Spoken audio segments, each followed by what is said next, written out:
السلام علیکم ورحمۃ اللہ وبرکاتہ۔ محترم قارئین، آج ہم پڑھیں گے اردو زبان کا سبق نمبر 2۔ اس کے ہیڈنگ ہے حروف بے ترتیب۔ بے ترتیب کا معنی یہ ہوتا ہے کہ کسی حرف کو پہلے لانے کا تھا تو اس کو بعد میں لاتے ہیں اور بعد والے حرف کو پہلے لے آتے ہیں تاکہ بچے آسانی کے ساتھ حروف کو پہچان سکیں۔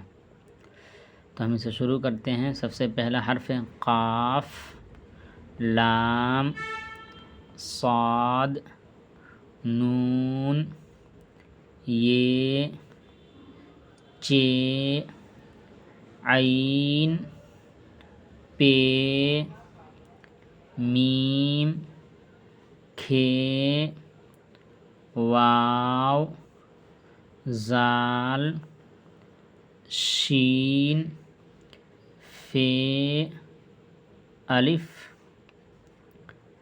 ٹے، ضاد، تے، حمزہ، غین، حے، واو، زے، ہے اور اسے دوچشمی ہے بھی پڑھا جاتا ہے، سے، گاف، ہے، طا اور اسے توئے بھی پڑھا جاتا ہے، جیم، رے، زو اور اسے زا بھی پڑھا جاتا ہے، کاف، ڈال، زے، بے، سین، اڑے، یہ۔